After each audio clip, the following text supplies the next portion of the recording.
Okay, welcome to the code encrypt channel. तो last video में हमने डिस्कस किया था कि कॉन्स्टेंट्स के बारे में। तो मेरी लास्ट वीडियो उसमें मैंने कॉन्स्टेंट्स के बारे में बताया था कि कॉन्स्टेंट क्या होते हैं, कॉन्स्टेंट को इम्प्लीमेंट कैसे करते हैं और कॉन्स्टेंट का सिंटैक्स वगैरह क्या होता है। तो मैंने प्रीवियस वीडियो जो है उसमें मैंने डिस्कस पूरा किया था। तो अगर आपने नहीं देखी तो वो आप डिस्क्रिप्शन में जाके देख सकते हैं, मैंने लिंक डिस्क्रिप्शन में डाल दी है और वहाँ से जाके वीडियो देख सकते हैं। उसके बाद नेक्स्ट वीडियो जो है हमारी वो स्टोरेज क्लासेस पर है। स्टोरेज क्लासेस के बारे में पढ़ेंगे कि स्टोरेज क्लासेस C++ में क्या होती है, कैसे काम करती हैं। और स्टोरेज क्लासेस 4 तरह की होती हैं, और भी होती हैं लेकिन मैं 4 डिस्कस करूंगा यहाँ पे। रजिस्टर क्लासेस होती हैं और स्टैटिक होती हैं, एक्सटर्नल होती है, ऑटोमेटिक होती है, और भी होती हैं। तो सबसे पहले हम इसको चेक करते हैं कि ये डिफाइन कैसे, देखते हैं कि ये काम कैसे करती हैं, इसको इम्प्लीमेंट कैसे करते हैं अपने प्रोग्राम में। तो इम्प्लीमेंट करने के लिए सबसे पहले आपने यहाँ पे एक काम करना है। तो सबसे पहला काम है वो ये है कि यहाँ पे एक फंक्शन क्रिएट कर देना। अब फंक्शन में फर्स्ट टाइम बनाऊंगा तो फंक्शन थोड़ा सा आप देख लें कि कैसे बनता है। फंक्शन में पूरी सही तरीके से मैं आपको आगे चल के एक वीडियो होगी, अलग से एक वीडियो है फंक्शन के बारे में, तो वो पूरी वीडियो फंक्शन से रिलेटेड है, तो उसमें मैं डिटेल में समझाऊंगा। अभी मैं आपको एक सिंपल सा फंक्शन बना के दिखा देता हूँ। तो ये मेरा फंक्शन बन गया है। तो मेरा फंक्शन जो है, ये मैंने फंक्शन बनाया है void, और उसके बाद मैंने यहाँ पे फंक्शन का नाम लिखा है func करके। और अब मैं इसको फंक्शन के नाम को कुछ अच्छा सा नाम लिख सकता हूँ, जैसे मैं यहाँ पे लिख सकता हूँ रजिस्टर फंक्शन। तो मैं यहाँ पे लिख देता हूँ रजिस्टर फंक्शन, ये मैंने नाम लिख दिया। तो ये हो गया रजिस्टर फंक्शन। अब इसमें क्या करेंगे हम लोग, इसमें करेंगे हम लोग अपना काम। अब ये रजिस्टर का फंक्शन है, तो सबसे पहले हम रजिस्टर के बारे में पढ़ेंगे कि रजिस्टर को कैसे इंप्लीमेंट करेंगे। अच्छा, यहाँ से मैं जो चीज़ें ये मैं रिमूव कर देता हूँ कि इसके बारे में आपको पता चल चुका है कि कमेंट्स होते हैं।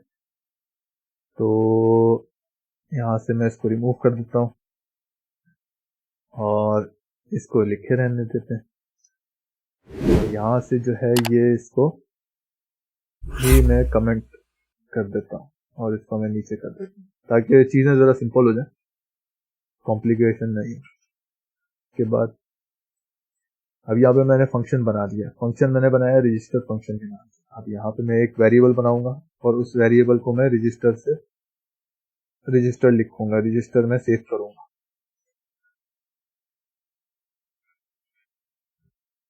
सबसे पहले आपने रजिस्टर कीवर्ड लिखना है। रजिस्टर का कीवर्ड लिखने के बाद यहाँ पे आपने लिखना है इंट, जो वेरिएबल की जो डेटा टाइप है वो लिखनी है।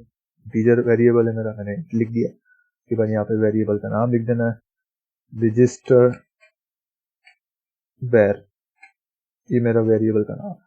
उसके बाद मैं यहाँ पे उसकी वैल्यू दे दें नहीं दें मर्जी है, मैं यहाँ पे वैल्यू दे देता हूँ। मैंने यहाँ पे 14 value they the for example. उसके बाद मैं यहाँ पे क्या करूंगा, यहाँ पे मैं एक कमांड लिखूंगा रजिस्टर वार और प्लस प्लस। ये रजिस्टर वार प्लस प्लस क्या करेगा, रजिस्टर वार प्लस प्लस 14, अगर यहाँ पे 14 नंबर लिखा हुआ है वेरिएबल में, तो वो वेरिएबल की जो वैल्यू है वो क्या कर देगा, उसमें +1 कर देगा। तो ये जो वैल्यू जो होगी वो 14 के बजाय यहाँ पर जब वो आएगा तो हो जाएगी 15 वैल्यू हो जाएगी। अब मैं इस वैल्यू को यहाँ पे प्रिंट कर देता हूँ। तो मैं यहाँ पे लिखूंगा सी आउट, वही जो प्रिंट करने का हमारा जो फंक्शन होता है, बिल्ट इन फंक्शन है, वही लिख देंगे यहाँ पे। तो सी आउट लिखूंगा। उसके बाद यहाँ पे मैं लिख देता हूँ the value of register variable is equal to करके, और यहाँ पे मैं जो मेरा वेरिएबल है वो लिख देता हूँ। ये मैंने अपना वेरिएबल लिख दिया है और यहाँ पे मैं लिखने की जरूरत नहीं है वैसे, लेकिन लिख दें, हेडलाइन कर देता हूँ। तो ये मेरी लाइन एंड हो गई। इसके बाद जो भी प्रिंट होगा वो नेक्स्ट लाइन से ही होगा। ये मैंने फंक्शन बनाया, उसमें मैंने क्या करा है, वेरिएबल बनाया, उसमें मैंने वैल्यू दी है और उस वैल्यू को मैंने इंक्रीमेंट किया है, फिर मैंने सी आउट के जरिए उसको प्रिंट करवा दिया। अब ये क्या करेंगे, अब इसको हमने करना है यहाँ पे कॉल। कॉल कैसे करेंगे, सिंपल, यहाँ पे कुछ भी नहीं करना आपने, यहाँ पे आपने लिख देना है, अच्छा इसका जो रिटर्न 0 है वो नीचे लिखा हुआ है फंक्शन का इंट में, तो कंफ्यूज नहीं होना क्योंकि इंटीजर है इसलिए मैंने इसको रिटर्न करवाया 0। अब इस फंक्शन में ये वॉइड है तो मैंने कोई भी रिटर्न नहीं करवाया, तो इसमें ये फर्क होता है। उसके बाद मैंने यहाँ पे इंट मैन, अब यहाँ पे मैं लिख दूंगा जो मेरा फंक्शन का नाम है, फंक्शन का नाम मेरा क्या है, फंक्शन का नाम है रजिस्टर फंक। ये मैंने कॉपी करा और यहाँ पे जाके मैंने पेस्ट कर दिया और 2 ब्रैकेट्स लगाऊंगा और इसको बंद कर दिया, ये मेरा फंक्शन कॉल है। बस सिंपल है, मैंने यहाँ पे कॉल करा। अब ये मेरी जो है ये इंप्लीमेंट मैंने क्या करा है, रजिस्टर स्टोरेज क्लास इंप्लीमेंट कर, मैं इसको कंपाइल करता हूँ, कंपाइल करके फिर मैं इसको रन करता हूँ, चेक करते हैं कि सही करा है, रिजल्ट आ रहा है क्या नहीं आ रहा, देखते हैं। कंपाइलेशन हो गई है, उसके बाद मैं यहाँ पे रन के बटन पे क्लिक कर दूँ, रन हो चुका है। और मैंने 14 लिखी थी और मैंने बताया था कि ये प्लस प्लस होगा तो फिर +1 हो जाएगी, 14 की जगह यहाँ पे 15 हो जाएगी, 15 हो चुकी है वैल्यू। तो ये है मैंने रजिस्टर का फंक्शन स्टोरेज क्लास जो है वो मैंने बना दी। अब एक और स्टोरेज क्लास है, वो कौन सी है, एक और फंक्शन बना देते हैं। फंक्शन मल्टीपल बना सकते हैं, कोई इशू नहीं, तो एक और फंक्शन बना देते हैं। फंक्शन तो नाम रख देते हैं हम लोग ऑटोमेटिक फंक्शन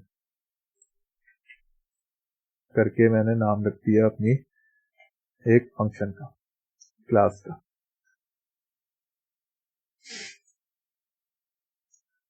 उसके बाद यहाँ पे मैं ऑटो और इंट और यहाँ पे लिख देता हूँ ऑटोमेटिक वार, मतलब ये मेरा ऑटोमेटिक वेरिएबल है, तो मैं इसकी वैल्यू दे देता हूँ 16 और इसको बंद कर देता हूँ। अब यहाँ पे एक सिंटेक्स है ऑटो का, उसका फायदा क्या है, उसका फायदा यही है कि जब मैं यहाँ पे कोई भी चीज लिखूंगा तो मुझे डेटा टाइप देने की जरूरत नहीं है, वो कंपाइलर खुद ही इंटेलिजेंटली सोचेगा और वो समझ जाएगा कि ये जो वैल्यू है वो इंटीजर टाइप की वैल्यू है, तो वो उसको क्या सपोज करेगा कि ये ऑटोमेटिक वार जो है ये एक इंटीजर है, तो यहाँ पे लिखने की जरूरत नहीं है। जब मैंने ऑटो का कीवर्ड यहाँ पे लिख दिया तो उसका मतलब ये 16 वैल्यू जो है वो इंटीजर है। यहाँ पे मैं पॉइंट लगा दूंगा, ठीक है, ये मैंने पॉइंट में वैल्यू लिख दी। तो अब ये क्या सपोज करेगा, ये सपोज करेगा कि ये फ्लोट वैल्यू है, तो मैं यहाँ से ये मिटा देता हूँ, इसको इंटीजर ही रखेंगे, इंटीजर ही रखेंगे। अब मैं यहाँ पे इसको प्रिंट करवा देता हूँ। प्रिंट करवाने का तरीका वही है जैसे प्रिंट करवाते हैं वैल्यूज को, यहाँ से प्रिंट करवा देता हूँ मैं the value of register is the value of automatic variable is variable is equals to, ये ऑटोमेटिक जो वेरिएबल है उसकी जो वैल्यू है वो यहाँ पे मैं प्रिंट करवा देता हूँ उसी को। तो मैं यहाँ से कॉपी और कंट्रोल C और कंट्रोल V यहाँ पे कर देता हूँ और एंड लाइन यहीं से कॉपी पेस्ट कर देता हूँ और इसको सेमीकोलन लगा के बंद कर देता हूँ। तो कॉल करेंगे, इसको कॉल करने का तरीका वही सिंपल, कॉपी करना है और यहाँ पे पेस्ट कर देना है। अब यहाँ पे मुझे क्या शो होगा, ऑटोमेटिक फंक्शन शो हो जाएगा। तो ये जो क्लासेस हैं ये मैंने क्लासेस बनाए हैं, यहाँ इसको फंक्शन भी बोल सकते हैं और ये स्टोरेज क्लासेस भी हैं। अब ये क्लासेस यहाँ पे इस्तेमाल हो रही हैं। एक और क्लास है, एक और क्लास क्या होती है, वो होती है वॉइड ऑटोमेटिक हो गई है, तो हमारी अब आएगी स्टैटिक फंक्शन। पहले हम लोग पढ़ लेते हैं उसके एक्सटर्न के बारे में, एक्सटर्नल फंक्शन, एक्सटर्नल फंक्शन, ये हमारा एक्सटर्नल फंक्शन की जो फंक्शन है वो बन गया, ये क्लास बन गई। अब इस क्लास में क्या होगा, हम लोग अपना वेरिएबल लिख देते हैं। तो वेरिएबल लिखने के लिए क्या कीवर्ड इस्तेमाल करना पड़ेगा, एक्सटर्न, और उसके बाद लिखेंगे इंट, और इंट जो हमारा वेरिएबल है एक्सटर्न वेरिएबल वार लिख देंगे, और उसकी जो वैल्यू होगी वो आपने लिखनी है, नहीं लिखनी वो डिपेंड ऑन डेवलपर। अच्छा, अब यहाँ पे दो चीजें देखने वाली हैं कि सबसे पहले क्या करना है कि हमें ये देखना है कि ये लोकल वेरिएबल है, एक्सटर्नल वेरिएबल, लोकल है या ग्लोबल है। अब लोकल और ग्लोबल वेरिएबल्स क्या होते हैं, लोकल और ग्लोबल वेरिएबल में फर्क क्या होता है, जैसे कि मैं इसी से ही समझा देता हूँ। ये जो एक फंक्शन बना है, अब इसमें मैंने एक वेरिएबल बनाया है, फॉर एग्जांपल इंट ए, यहाँ पे मैंने एक वेरिएबल बना दिया, ये क्या है, लोकल है। अब ये इंट है, यहाँ पे इस्तेमाल नहीं हो सकता, मैं अगर यहाँ पे इसको इस्तेमाल करूंगा तो ये मुझे एरर दे देगा। मैं यहाँ पे लिख के देख लेता हूँ, सी आउट, कॉपी कर लेते हैं उसी को, यहाँ से मैं कॉपी करता हूँ और इसको यहाँ पे पेस्ट कर देता हूँ। तो जब मैं इसको कॉल करूंगा तो ये कॉल नहीं होगा और ये मुझे एरर दे देगा। क्यों? क्योंकि ये वेरिएबल डिफाइन नहीं है यहाँ पे इस स्कोप में, तो ये डिफाइन नहीं है। तो मैं इसको रन करूंगा तो यहाँ पे मुझे एरर दे दिया ए में। और यहाँ पे क्या एरर दिया इसने, यहाँ पे अगर मैं ये लिखूं तो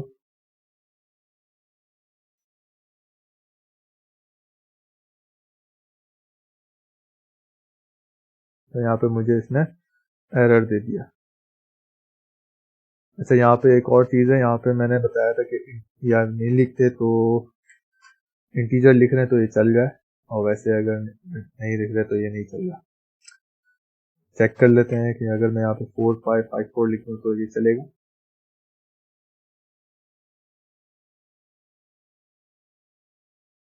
अब यहाँ से आपने देखा कि यहाँ से इसने क्या करा, वो जो हमारी पहले बात हुई थी कि यहाँ पे इंट ए और सी आउट ए। अब यहाँ पे ये प्रिंट नहीं करवा रहा, क्यों? क्योंकि ये डिफाइन नहीं है। अब मुझे इसको प्रिंट करवाने के लिए यहाँ पे डिफाइन करना पड़ेगा ए। अब मैंने डिफाइन कर दिया, अब ये एरर नहीं देगा क्योंकि ये डिफाइन हो चुका है।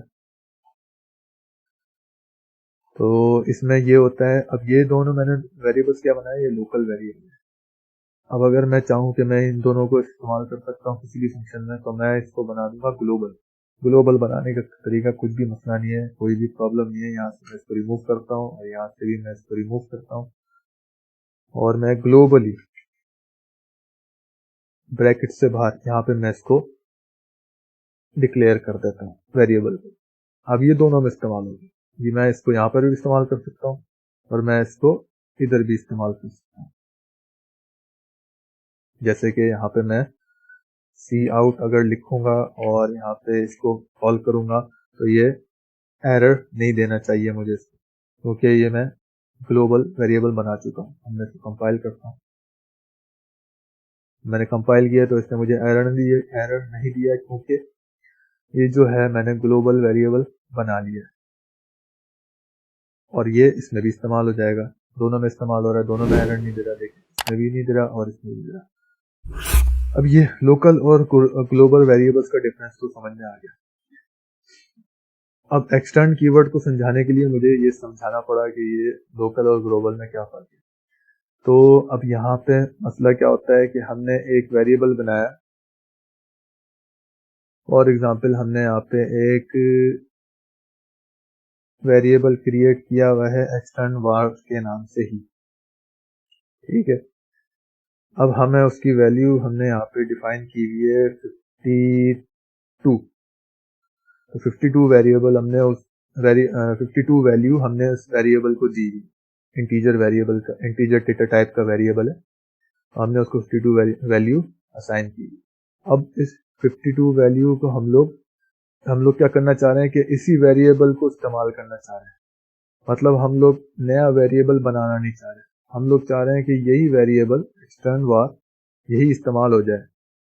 तो हम लोग क्या करेंगे, हम लोग इसी को यहाँ पे लिख देंगे और बिल्कुल वही वैल्यू, वही डेटा टाइप, वही सब चीजें रहेंगी और हम लोग यहाँ पे एक्सटर्न का कीवर्ड लगा देंगे। तो वो क्या सपोज करेगा कि ये यहाँ पे वेरिएबल यहाँ पे क्रिएट नहीं हुआ है, एक्सटर्न से उसको समझ में आ जाएगा कि ये वेरिएबल कहीं और क्रिएट हुआ है। और अगर ये वेरिएबल कहीं और क्रिएट नहीं हुआ तो वो क्या करेगा, वो यहाँ पे एरर दे सकता है। अब मैं यहाँ पे इसको प्रिंट करवा के देख लेता हूँ कि ये वेरिएबल जो है वो क्रिएट हुआ है और वैल्यू मुझे रिटर्न कर रहा है या नहीं कर रहा। तो मैं यहाँ पे इसको सेमीकोलन लगा के बंद कर देता हूँ और मैं इसको कंपाइल करके अब मैं इसको रन करता हूँ और मैंने यहाँ पे रन कर देता हूँ। तो एक ऑटोमेटिक का फंक्शन था मेरा, तो उसमें मैंने 16.54 दिया था जो कि इंटीजर है, तो उसने इंटीजर ही सपोज किया। तो मैं इसको यहाँ से मिटा देता हूँ। और उसके बाद यहाँ पे जो मेरा एक्सटर्नल फंक्शन है वो कॉल नहीं हुआ। एक्सटर्नल फंक्शन क्यों नहीं कॉल नहीं हुआ, क्योंकि यहाँ पे मैंने कॉल ही नहीं करा। यहाँ पे मैं कॉल कर देता हूँ उसको और फिर चेक करते हैं कि क्या रिजल्ट आता है। कंपाइल करते हैं और फिर इसको रन करते हैं। तो मेरे पास वैल्यू आई है 52, क्योंकि मैंने वही 52 वैल्यू दी हुई थी, तो मुझे उसने वही वैल्यू दे दी। यहाँ पे मैं चेंजिंग अगर करूंगा तो ये चेंज एक्सेप्ट करेगा। तो 55 में कर देता हूँ, चेक कर लेते हैं। तो उसने 55 मुझे वैल्यू असाइन करने नहीं दी। क्यों? क्योंकि उसने वेरिएबल नया बनाया ही नहीं। ये वेरिएबल नया बनाया ही नहीं, मैंने ये पुराना वेरिएबल ही इस्तेमाल करा। यही वेरिएबल मैंने इस्तेमाल कर लिया, ये मैंने नया क्रिएट नहीं किया। तो मैंने जब ये वेरिएबल इस्तेमाल किया तो उसकी वैल्यू मैं नहीं दे सकता। क्यों? क्योंकि मेरा ये वेरिएबल बना ही नहीं है। अगर मुझे वैल्यू चेंज करनी होगी तो मैं ऊपर जाके यहाँ पे चेंज करूंगा और यहाँ पे मैं लिखूंगा 56 या 52 या जो मुझे 56 जो भी मुझे वैल्यू देनी है वो मैं यहाँ पे वैल्यू चेंज करूंगा। लेकिन मैं वैल्यू एक्सटर्न कीवर्ड में लगा के और फिर मैं यहाँ पे वेरिएबल की जो वैल्यू है वो चेंज नहीं कर सकता। तो ये स्टोरेज क्लासेस के हवाले से कुछ डिस्कशन थी। ये स्टोरेज क्लासेस के लिए इतना ही टॉपिक रखते हैं। तो नेक्स्ट वीडियो में मिलते हैं। तो इस वीडियो में इतना ही कि भाई जो मैंने आपको समझाया है, उम्मीद है आप लोगों को ये सही से समझ में आ गया होगा। सारी चीज़ें जो मैंने डिस्कस करी हैं वो आहिस्ता आहिस्ता आपको क्लियर हो जाएंगी। जैसे जैसे आप उसको डेवलप, आप उसको काम करेंगे उसके ऊपर, आप जो मैंने अभी करवाया अब अगर आप प्रैक्टिकल करके भी देखेंगे तो वो आपको समझ में आ जाएंगी। अब इस वीडियो में इतना ही। और वीडियो अच्छी लगी है तो लाइक कर दें वीडियो को और अपने फ्रेंड्स के साथ भी शेयर करें, चैनल को सब्सक्राइब करें। नेक्स्ट वीडियो में मिलते हैं।